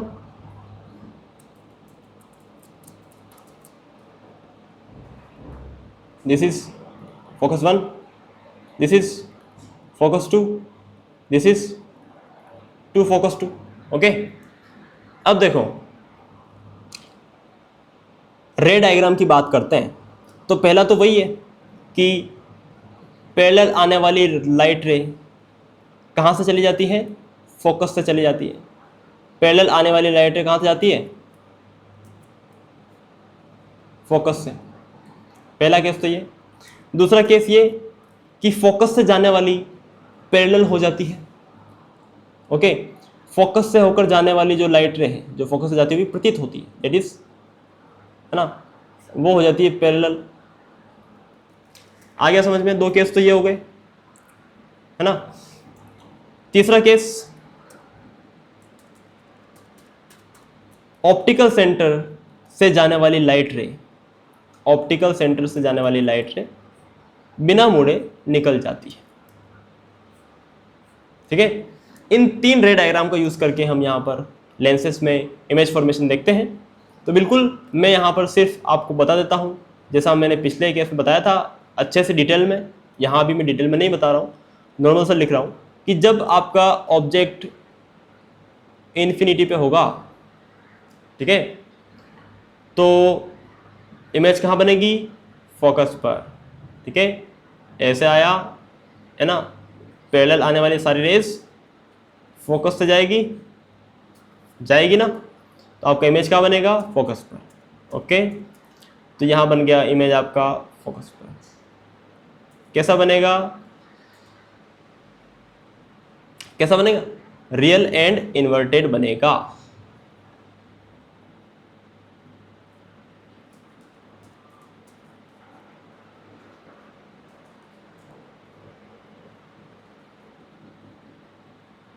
ठीक है।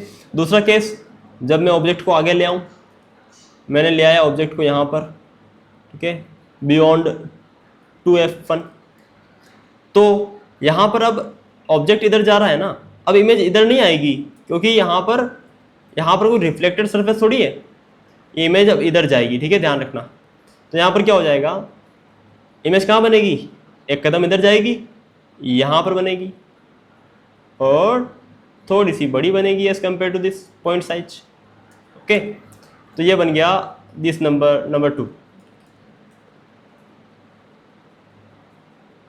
ओके। जब 2f1 पे ऑब्जेक्ट ले आऊंगा, यानी ये आपका C है ना, जब C पे रखेंगे तो कहाँ बनेगी? C पर ही बनेगी और एग्जैक्ट सेम साइज की बनेगी, ओके। जब C और F1 के बीच में ले आऊंगा तो कहाँ बनेगी? एक कदम और पीछे खिसक जाएगी, यहाँ बनेगी, ठीक है। और पहला केस होगा जब बड़ी बनेगी, बिल्कुल वैसा का वैसे केस है जैसा कॉनकेव मिरर में हमने पढ़ा था, ओके। एक कदम और आगे ले आओ, फोकस पे ले आओ, फोकस पे ले आओ, तो कहाँ बनेगी? इन्फिनिटी पे बनेगी, है ना, और एक्सट्रीमली लार्ज बनेगी। 6 पॉइंट फोकस और ऑप्टिकल सेंटर O के बीच में ले आएंगे तो कहाँ बनेगी? ये पहला केस है जब आपकी इमेज जो है वर्चुअल एंड इरेक्ट बनती है, और कहाँ बनती है? यहाँ पर, और बड़ी बनेगी, ठीक है। This is your 6th location, of image. ठीक है, यस। अब इसमें दो ही केस होते हैं, है ना। जैसे कॉन्वेक्स मिरर में दो केस होते थे, वैसे ही कॉनकेव लेंस में दो ही केस होते हैं। पहला, जब ऑब्जेक्ट इन्फिनिटी पे है तो कहाँ बनेगा, देखो यहां से आया, ठीक है, और ऐसे निकल जाएगा, कहाँ जाता हुआ प्रतीत होगा, फोकस पे। ठीक है, कहाँ बनी, फोकस पे बनी। ठीक है, तो जब इन्फिनिटी पे होगा तो फोकस पे बनती है हमेशा, पता है आपको ये चीज, कॉमन सेंस है। ठीक है, तो कहाँ बन जाएगी, फोकस पर। कैसी बनेगी, वर्चुअल एंड इरेक्ट। ठीक है, यहां पर सिर्फ एक ही इमेज है जो वर्चुअल इरेक्ट बनी थी, कौन सी, 0.66 वाली। ठीक है, ओके, वैसा का वैसा केस है यार, जैसा आपने मिरर में पढ़ा था। और देखो दूसरा केस क्या है, दूसरा केस है कि अब कहीं पर भी हो, अब चाहे कहीं पर भी हो, है ना, तो कहाँ बनेगी, ऑप्टिकल सेंटर और फोकस बन के बीच में बनेगी। ठीक है, डिमिनिश्ड बनेगी। ओके, और इस तरीके से आपका ये भी वर्चुअल एंड इरेक्ट बनेगी। वर्चुअल इरेक्ट, है ना, इसमें पॉइंट साइज पहले केस के अंदर और दूसरे केस में डिमिनिश्ड, छोटी। ठीक है, अच्छा एक चीज जो मैं बताना भूल गया था जब मैंने आपको मिरर्स पढ़ाए, इनके यूजेस, है ना, कॉनकेव मिरर के जो यूजेस होते हैं, अब मेरे को याद आया, माइंड से निकल गया था।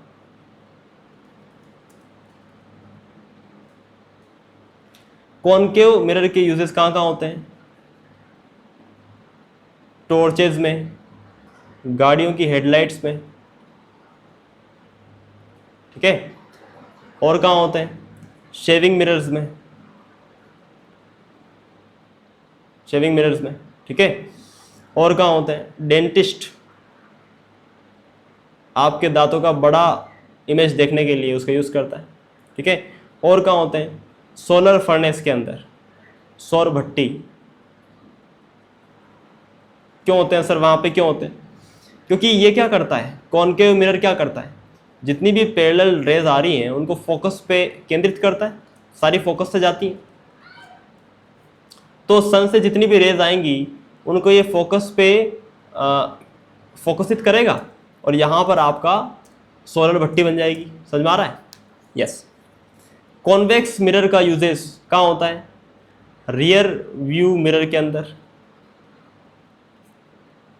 है ना, गाड़ियों में जो हम पीछे देखने के लिए जो मिरर लगाते हैं उसमें अपन कॉन्वेक्स लगाते हैं। वाई, ये क्यों नहीं लगा देते सर कॉनकेव, क्योंकि यहां पर देखो भाई 6 केसेस में से 5 केसेस में उल्टी इमेज बन रही है, तो जब गाड़ी पीछे से आएगी तो तुम्हें उल्टी दिखाई देगी और पास में आके अचानक से सीधी हो जाएगी, है ना, तो घूम जाओगे तुम, एक्सीडेंट हो जाएगा। इसलिए कॉन्वेक्स लगाते हैं, क्योंकि कॉन्वेक्स में दोनों ही केसेस में erect, virtual and erect image बन रही है, सीधी इमेज। ठीक है, और दूसरी चीज़ क्या है कि इसमें हमेशा इमेज छोटी बनती है, तो आपको छोटी छोटी मतलब ज़्यादा गाड़ियाँ दिखाई देगी एक ही छोटे से मिरर के अंदर, है ना। और क्योंकि ये ऐसा आउटवर्ड होता है ना, आउटवर्ड फैला होता है ये, तो ज़्यादा एरिया कवर करता है ये, इसलिए इसका जो एरिया होता है ज़्यादा होता है देखने का, तो इसलिए हम उसको यूज़ करते हैं। ओके, लेंसेज हमने पढ़ लिए, यहाँ दोनों प्रकार की इमेजेस फॉर्मेशन हमने पढ़ ली। अब हम देखते हैं लेंस फॉर्मूला और मैग्निफिकेशन क्या होता है। देखो लेंस फॉर्मूला, मैग्निफिकेशन कुछ भी नहीं है, वैसा का वैसा है जो वहाँ देखा था। ये दिख रहा है आपको, यहाँ माइनस लगा दो ये बन जाएगा लेंस फॉर्मूला, यहाँ प्लस लगा दो ये बन जाएगा लेंस का मैग्निफिकेशन। Okay, yes. तो लेंस फॉर्मूला,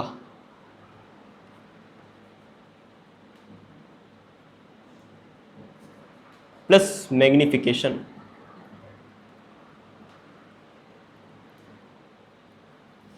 अब देखो बहुत सी चीज़ें बताना बाकी है तुम्हें। अभी मैं जब प्रश्न सॉल्व कराऊंगा ना तो मैं सारी चीज़ें बताऊंगा कि कैसे इनको इम्प्लीमेंट करते हैं और कहाँ कहाँ आपको डाउट हो सकता है ना, तो वहाँ पर आपके लिए बहुत बेनिफिशियल रहेगा, ध्यान से देखना। फिलहाल तो लेंस फॉर्मूला में लिख दे रहा हूँ, 1/v minus 1/u is equal to 1/f, this is lens formula. And this is lens का मैग्निफिकेशन m बराबर height of image upon height of object बराबर v अपॉन u। ठीक है, वहाँ -v अपॉन u था, यहाँ +v अपॉन u। ठीक है, यस, तो ये हो गया आपका। अब देखो, कॉन्वेक्स लेंस को कन्वर्जिंग लेंस भी कहते हैं। ठीक है, क्योंकि जितनी भी लाइट रेज आएंगी पैरेलल टू द एक्सिस, उनको सबको ये क्या करेगा, फोकस पे कन्वर्ज करेगा, एक जगह फोकसित करेगा। ठीक है, तो इसलिए इसे कन्वर्जिंग लेंस भी कहते हैं। कॉनकेव लेंस पे जो लाइट रे आती है उसको ये इस तरीके से फैला देता है, इसलिए इसे डाइवर्जिंग लेंस भी कहते हैं। क्या कहते हैं? डाइवर्जिंग लेंस, है ना। वैसे ही कॉन्वेक्स लेंस यानी कि कॉनकेव मिरर क्या हो जाएगा, कन्वर्जिंग मिरर हो जाएगा। और कॉनकेव मिरर, कॉनकेव लेंस यानी कि कॉन्वेक्स मिरर क्या बन जाएगा, डाइवर्जिंग मिरर बन जाएगा, है ना। ठीक है, सिंपल सी बात है। यस, तो अब हम चलते हैं आगे और क्वेश्चंस देखते हैं। ये क्वेश्चन देखो, a lemon kept in water in a glass tumbler appears to be larger than its actual size. ऐसा क्यों होता है? ऐसा होता है, जैसे मैंने आपको पढ़ाया था ना अभी, रिफ्रैक्शन के द्वारा ऐसा होता है। ठीक है, स्कैटरिंग ऑफ लाइट, ये मैंने आपको आई वाले चैप्टर में पढ़ा रखा है, तो वहां जाके आप देख सकते हैं। ओके, कि कैसे पार्टिकल्स से भिड़कर लाइट जो है वो सब तरफ फैल जाती है, और इसे ही कहते हैं आप स्कैटरिंग ऑफ लाइट। ठीक है, टिंडल इफेक्ट इसी की वजह से हमें दिखता है। तो यहां हमारा आंसर क्या है, रिफ्रैक्शन ऑफ लाइट। ठीक है, लाइट मुड़ जाती है, और मुड़ी हुई लाइट जो है हमें, इसीलिए वो जो लेमन है वो हमें लार्जर दिखाई देता है। या फिर जो पेंसिल होती है ना, वो हमें मुड़ी हुई दिखाई देती है, कि ये पानी का ग्लास है, इसमें आप पेंसिल रखोगे, पेंसिल तो ऐसी ऐसी दिखाई देगी, वो ऐसी मुड़ी हुई। ठीक है, ऐसा क्यों होता है? Because of refraction of light, light के मुड़ जाने से। अच्छा, लाइट क्यों मुड़ती है? क्योंकि उसकी स्पीड चेंज होती है। ठीक है, the image we see in plane mirror, plane mirror में जो हम इमेज देखते हैं वो कैसी होती है? क्या वो रियल होती है? और क्या उसको पर्दे पर लिया जा सकता है? नहीं लिया जा सकता है, गलत है ना। Virtual and nearer than the object होती है क्या? नहीं, नियरर देन द ऑब्जेक्ट थोड़ी होगी। ऑब्जेक्ट जितनी दूरी पे होगा, इमेज भी उतनी दूरी पे होती है। ठीक है, वर्चुअल एंड लेटरली इन्वर्टेड होती है, ऑफ कोर्स। रियल होती है? नहीं। इजी बात है। चलो, question number 9, which one of the following is not true about the image formed by a plane mirror. Plane mirror से बनने वाली इमेज के बारे में कौन सा सही नहीं है? पहला, it is of the same size as the object, बिल्कुल सही है। इट इज लेटरली इन्वर्टेड, बिल्कुल सही है, दायां का बायां, बायां का दायां दिखता है, yes. It is real image, no, गलत। ओके, चौथा क्या है? It is formed as far behind the mirror as the object is in front of the mirror, बिल्कुल सही है। ऑब्जेक्ट जितनी दूरी पर होता है ना, मिरर के बाहर, इमेज उतनी ही दूरी पर मिरर के अंदर बनती है। क्वेश्चन नंबर, इन्हें देखो, ये लास्ट पेपर का जो आपका है ये क्वेश्चन, ठीक है, जो लेटेस्ट पेपर हुआ था, लास्ट पेपर नॉट लेटेस्ट। तो इन्हें simple astronomical telescope the objective and eyepiece used respectively are, कौन से होते हैं? एस्ट्रोनॉमिकल टेलीस्कोप, देखो कुछ एक टेलीस्कोप है इसके, है ना, आपके सिलेबस में, तो उनको मैं बता देता हूँ। बहुत सिंपल सी चीज़ है, कोई बहुत बड़ी बात नहीं है ना। देखो, एक तो होता है आई पीस, एक होता है ऑब्जेक्टिव पीस। क्या होता है देख लो। एस्ट्रोनॉमिकल जो आपके टेलीस्कोप होते हैं, उनका ये आगे वाला कांच, आगे वाला जो लेंस होता है वो बड़ा होता है। ठीक है, और क्योंकि इससे हम चांद सितारों को देखते हैं, यानी ऑब्जेक्ट्स को देखते हैं, इसलिए इसे ऑब्जेक्टिव पीस कहते हैं। ठीक है, और इस तरीके से आपका होता है ये। यहाँ पर एक और लेंस होता है ना, ये भी कॉन्वेक्स लेंस होता है, ये भी कॉन्वेक्स लेंस होता है। तो यहाँ पर ये जो होता है, इससे हम हमारी आँखों से, इसके अंदर हम देखते हैं आँखों से, इसलिए इसे कहते हैं आई पीस। क्या कहते हैं? आई पीस कहते हैं। तो आपको ये क्या पूछ रहा है कि in a simple astronomical telescope the objective and eyepiece are used respectively. अच्छा, कौन कौन से होते हैं वो? तो दोनों ही कैसे होते हैं? Convergent lens and A convergent lens, ठीक है, दोनों ही कैसे होते हैं, कन्वर्जेंट होते हैं। कॉन्वेक्स लेंस ही तो होता है ना कन्वर्जेंट, ठीक है। यस, अगली चीज, question number this, which of the following is not a part of compound microscope, का हिस्सा नहीं है। स्टेज है, क्लिप है, मिरर है, ऑफ कोर्स रेटिना, अरे यार ये तो आई में होती है रेटिना, जहां पर इमेज फॉर्मेशन होता है। Okay 29, which one among the following is used in a simple microscope. Simple microscope में सिर्फ एक कन्वर्जिंग लेंस लगाया जाता है। देखो जहां पर भी माइक्रोस्कोप आएगा ना, कन्वर्जिंग लेंस ही आएगा। क्यों? क्योंकि जैसे ये कन्वर्जिंग लेंस है, ठीक है, आपको किसी चीज, माइक्रोस्कोप क्यों काम आता है, कोई माइक्रो चीजों, छोटी चीजों को आपको बड़ा देखना होता है, ठीक है। तो यहां पर इसके फोकस पर, यानी यहां पर आप छोटी चीज रख दोगे तो उससे जो लाइट रेज आएंगी वो आपको पता है कि फोकस से जाने वाली लाइट रेज पैरेलल हो जाती है। और देखो हमें बहुत ज़्यादा लाइट रे, मतलब वहाँ से छोटी चीज़ से भी बहुत ज़्यादा बड़ी इमेज हमें दिखाई देगी, देगी कि नहीं देगी, सिंपल सी बात है ऐसे। इसलिए हम माइक्रोस्कोप में हमेशा कन्वर्जिंग लेंसेज ही लगाते हैं। अगला देखो, इन ए पेरिस्कोप, अच्छा ये पेरिस्कोप क्या होता है पहले तो ये जान लो। पेरिस्कोप क्या होता है, पेरिस्कोप बहुत सिंपल सा कंसेप्ट है, बहुत इजी है। देखो अगर आपको ऐसे देखना हो सामने सामने तो आप ऐसा लेंस बना दोगे आराम से, माइक्रोस्कोप जो भी बनाओगे, टेलीस्कोप वगैरह, है ना। लेकिन पेरिस्कोप में क्या होता है कि अगर आपको मान लो अगर आपकी हाइट ये इतनी है ना, लेकिन आपको यहाँ ऊपर कहीं देखना है, इधर या इधर, तो कैसे देखोगे। तो कुछ जादूगर साइंटिस्ट ने एक चीज़ बनाई, दैट इज पेरिस्कोप, और वो ऐसे इसका स्ट्रक्चर होता है, ठीक है। तो क्या होता है कि यहाँ से लाइट रे आ रही है, ओके, तो यहाँ आप एक मिरर लगा देते हो इस तरीके से, ठीक है। इस लाइट रे के 45 डिग्री पर मिरर लगा देते हो आप, है ना। तो यहाँ से जो लाइट रे आ रही है ये रिफ्लेक्ट होगी मिरर से और ऐसे आएगी, आएगी। फिर यहाँ पे आपने एक मिरर लगा दिया ऐसे, ठीक है, तो यहाँ आएगी, फिर यहाँ से रिफ्लेक्ट होके कहाँ चली जाएगी, ऐसे चली जाएगी, है ना। यानी यहाँ जो भी ऑब्जेक्ट जिससे भी वो लाइट रेज आ रही हैं, आप यहाँ आंख लगाओगे, है ना, और आपको वो ऑब्जेक्ट, यहाँ वाला ऑब्जेक्ट आपको यहाँ दिखेगा। आ रहा है समझ में? कितना शानदार चीज़ है यार ये, ठीक है। हाँ, यानी ये जो मिरर होते हैं ये आने वाली लाइट से कितना एंगल बनाते हैं, ये जो एंगल है इनका, दिस इज 45 डिग्री एंगल बनाते हैं। ये कितना एंगल बनाते हैं, 45 डिग्री। और आपस में मिरर कितना एंगल बना रहे हैं, ये आपस में मिरर कैसे होते हैं, पैरेलल होते हैं, पैरेलल, ठीक है, तभी तो उसी एंगल पे जाएगी लाइट। आ रहा है समझ? तो देखो ये क्या पूछ रहा है कि in a periscope the two plane mirrors are kept at 45 degree. नहीं, गलत हो जाएगा, they are kept at parallel to each other, ठीक है। 45 पे तो ये जो मिरर होते हैं ना, इंसिडेंट रे के 45 डिग्री पे रखे जाते हैं। This is the thing, this angle is 45 degree,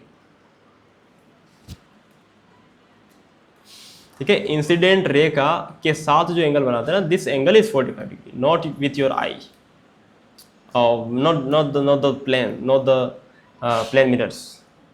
59 देखो, in a telescope compared to the eyepiece lens objective lens has, अच्छा टेलीस्कोप वही जो अपन ने अभी यहां देखा था, है ना। टेलीस्कोप आपको दूर देखना है यार, टेली यानी क्या होता है, बहुत दूर, ठीक है। तो क्या कह रहा है, compare to the eyepiece lens, objective lens के पास होता है, क्या होता है, देखो देखो ऑब्जेक्टिव लेंस ये है ना, तो ऑब्जेक्टिव लेंस बड़ा है, इसकी फोकल लेंथ ज़्यादा होगी, इसका, है ना, इसका क्या बोलते हैं, रेडियस ऑफ कर्वेचर इसका ज़्यादा है, ठीक है। देखो तो देखो, वैसे रेडियस ऑफ कर्वेचर इसमें थोड़ी होता है, इसमें तो दो कर्व होते हैं, है ना। देखो इधर larger focal length and larger aperture. क्या ऑब्जेक्टिव लेंस का फोकल लेंथ बड़ी होती है और इसका अपर्चर भी बड़ा होता है? ऑफ कोर्स होता है। सही है कि नहीं है? ऑब्जेक्टिव लेंस का लार्जर फोकल लेंथ होता है लेकिन स्मॉलर अपर्चर होता है? नहीं।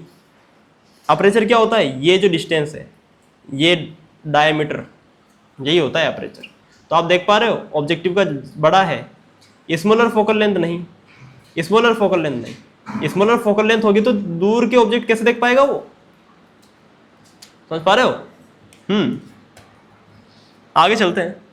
Question number this, a non spherical shining spoon है can generally be considered as what? देखो अगर स्पेरिकल होती तो स्पेरिकल मिरर का काम कर लेती, कॉन्वेक्स मिरर का। ये स्पून अगर ऐसी होती तो इसकी शाइनिंग सरफेस होती है ना ये, तो इससे आपको ये स्पेरिकल मिरर में कॉन्वेक्स मिरर का काम कर लेती, लेकिन ये नॉन स्पेरिकल है।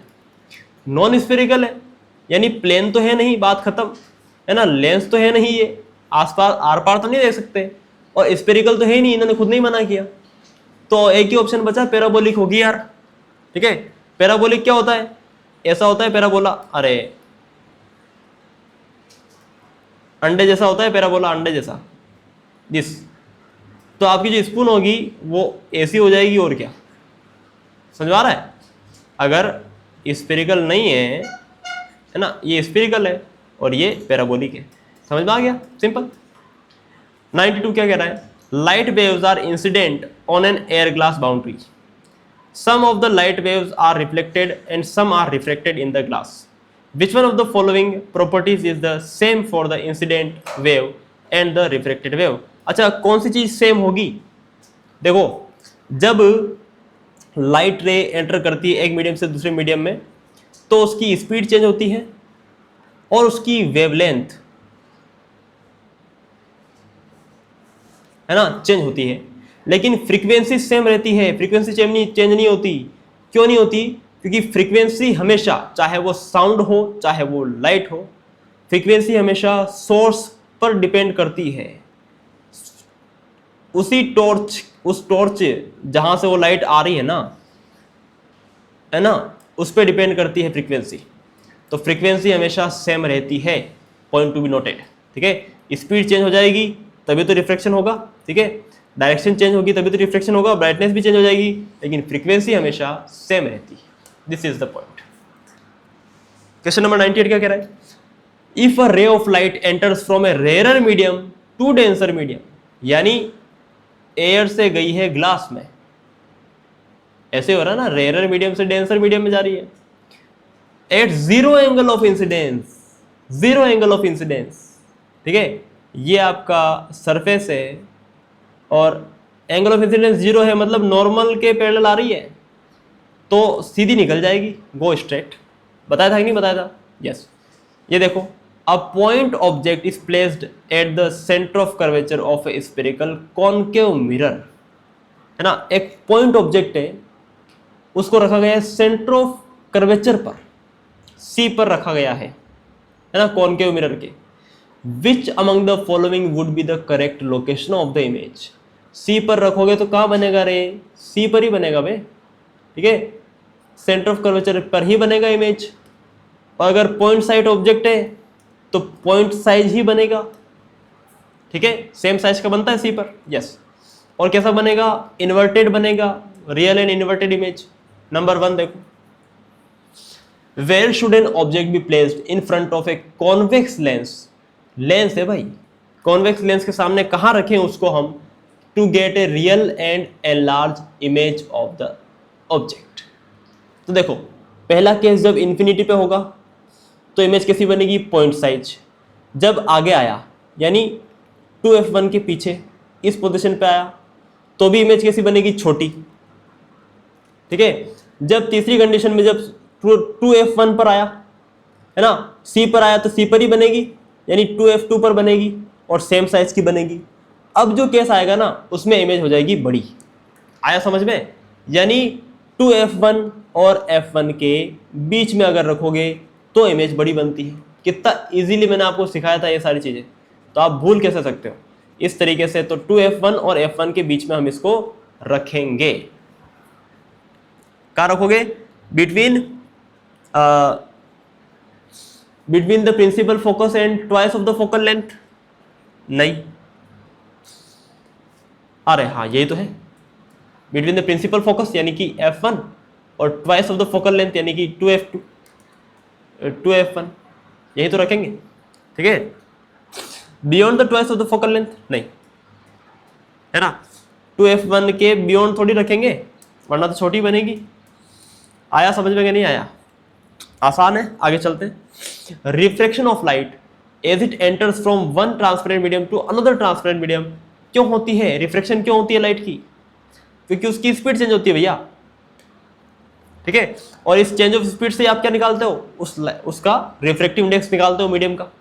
रिफ्रैक्टिव इंडेक्स ऑफ मीडियम 1, है ना, एज रिलेशन टू मीडियम 2 क्या हो जाएगा कि मीडियम 1 का अगर निकालना है तुम्हें तो मीडियम 1 को यहाँ नीचे रखोगे, है ना, speed of light in medium 1 और ऊपर speed of light in medium 2, that is आपकी क्या बोलते हैं, एयर। सिखाया था ना रिफ्रैक्टिव इंडेक्स, और रिफ्रैक्टिव इंडेक्स का कोई ऐसा यूनिट नहीं होता है। क्यों नहीं होता है? क्योंकि स्पीड से स्पीड कैंसिल हो जाती है।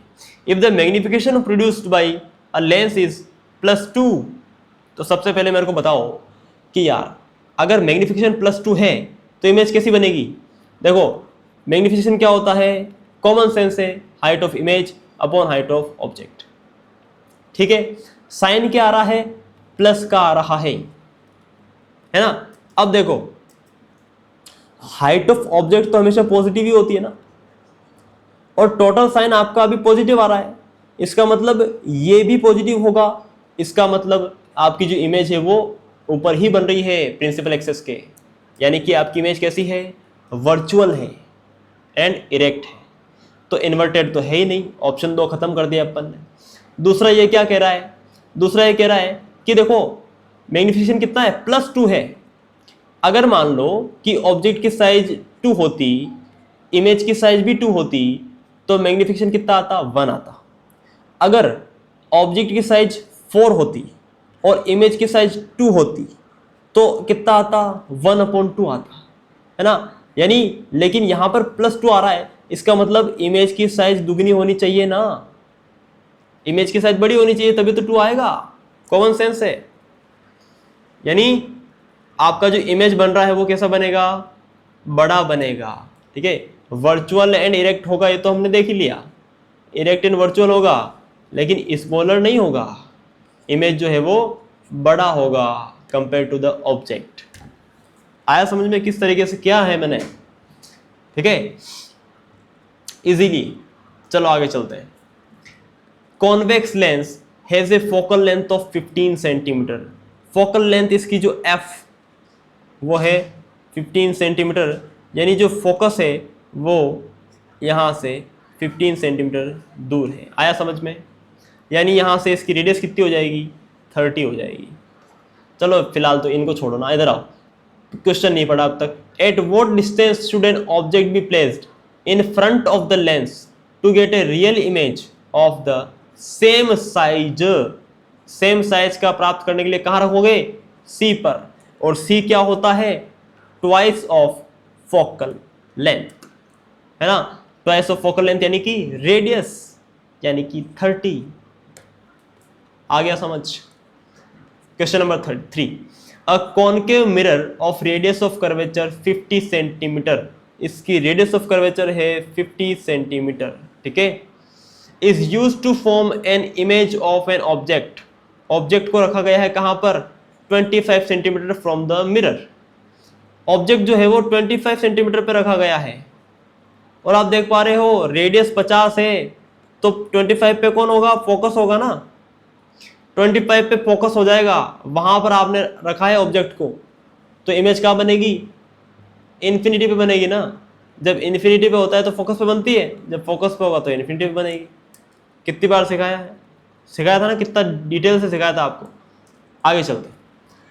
Which one of among the following statement is correct regarding the travel of light beam from rare to dense medium?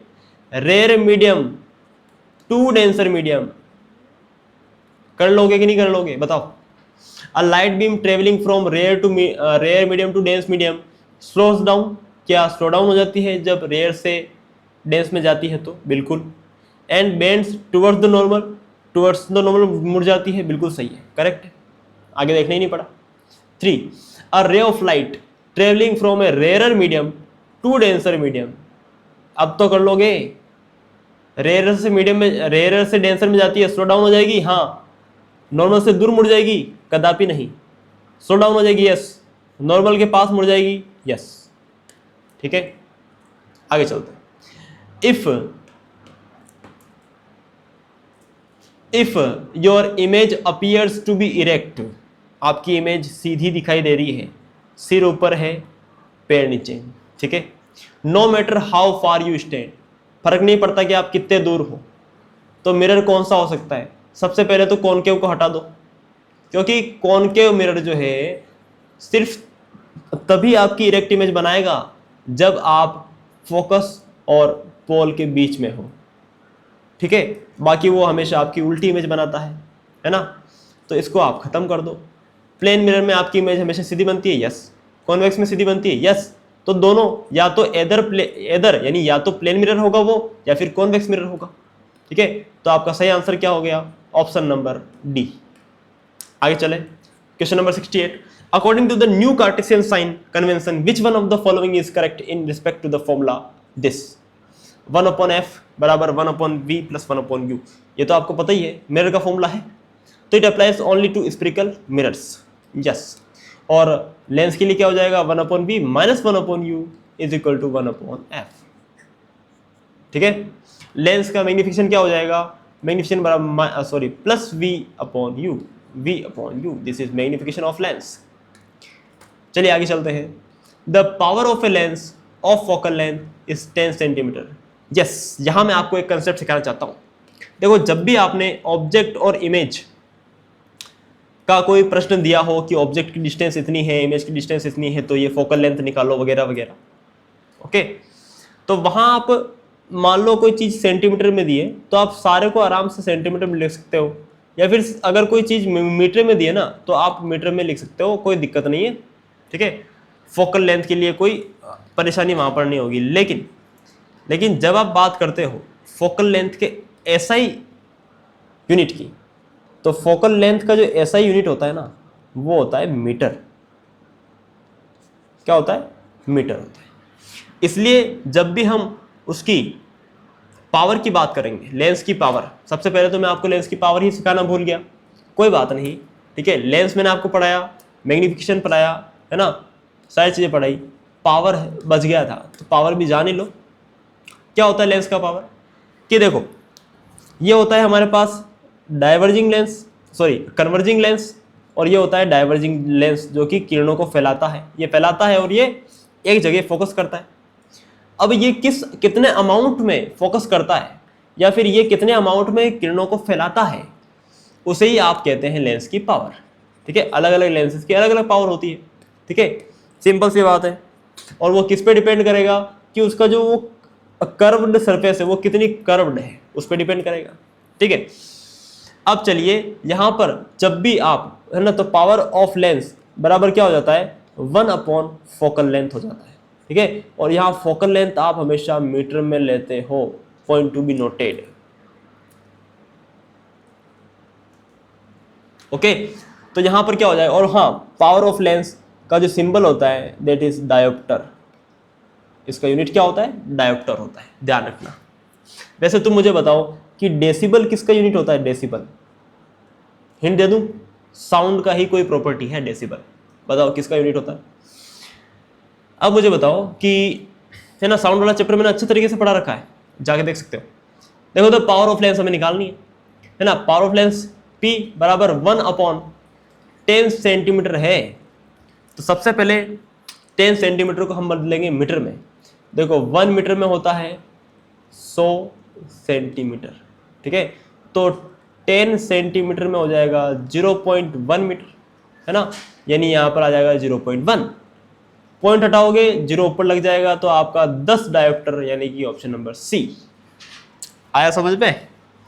तो इस तरीके से आपका क्वेश्चन सोल्व हो जाएगा, ठीक है।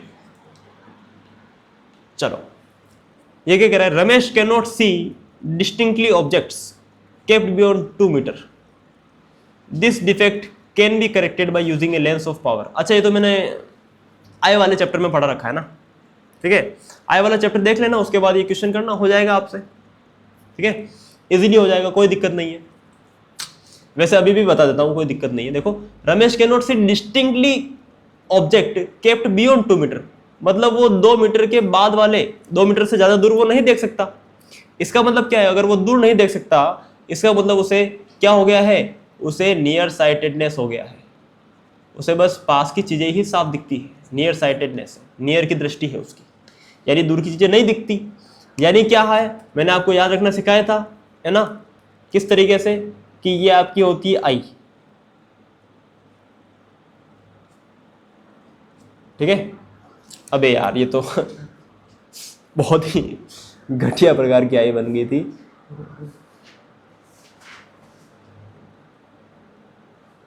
अरे यार,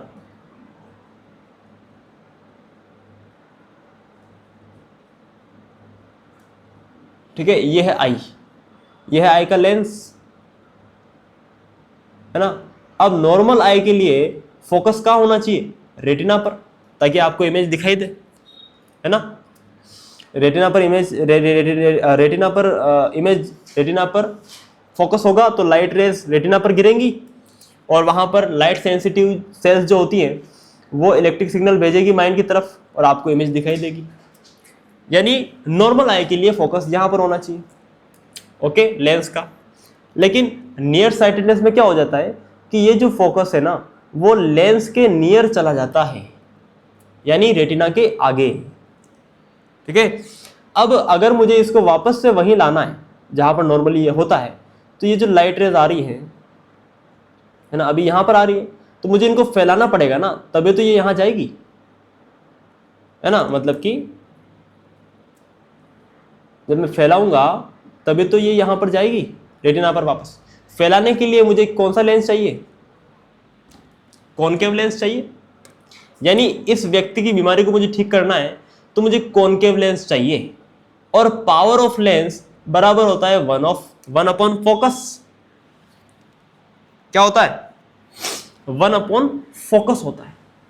और आपको पता है कि कॉनकेव लेंस का जो फोकस होता है वो इस तरफ होता है, नेगेटिव में, ठीक है। यानी पॉजिटिव वाले तो दोनों ही खत्म कर दो आप, ओके, नेगेटिव वाला आ गया, और यहां पर पावर मतलब 2 मीटर से पीछे नहीं देख सकता वो,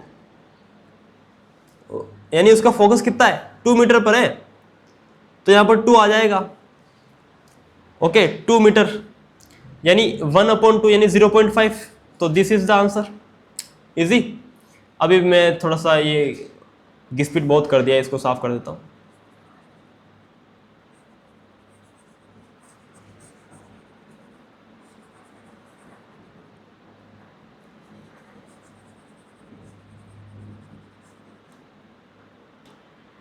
चलो, 51 क्या कह रहा है, the focal length of A concave lens इस इतनी है, कॉनकेव लेंस है, तो पहली शर्त में पॉजिटिव को तो हटा ही दो, क्योंकि कॉनकेव लेंस की जो फोकल लेंथ होती है वो नेगेटिव में होती है, ठीक है। एक तो ये काम कर दो आप, दूसरा काम आप क्या करोगे, कुछ नहीं करना है, पावर निकालनी है, पावर बराबर 1/0.5, पॉइंट हटाओगे 0 लगेगा, 5 दूनी 10, ठीक है। आगे चलो, which one of the following statement is not correct for light rays, light travels from at different speed in different media, बिल्कुल सही है, ठीक है।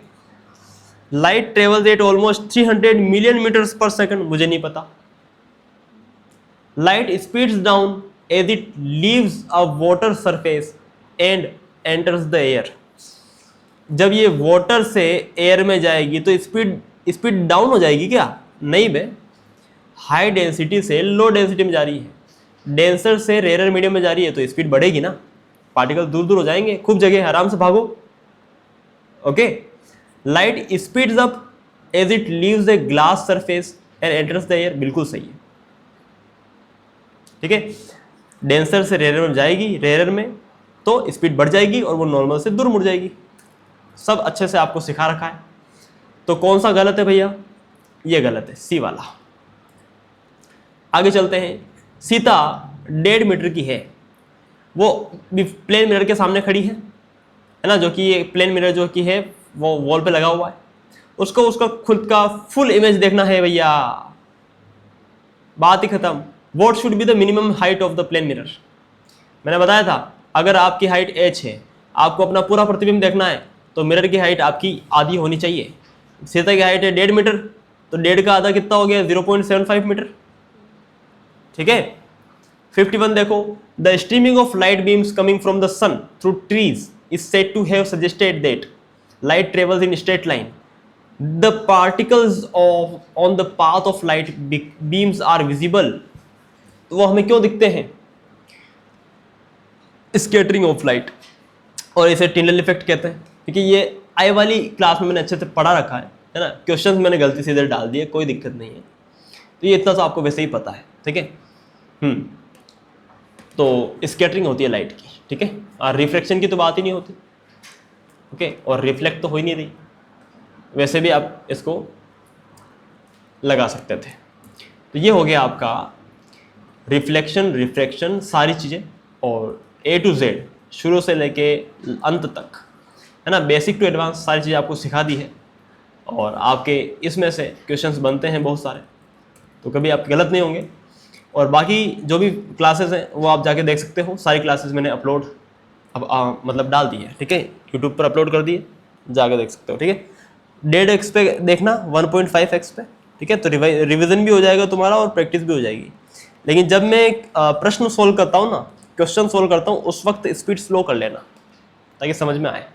या फिर पहले भी अगर आपके बेसिक्स क्लियर नहीं है तो शुरुआत से ही आप 1.0 में ही देखना।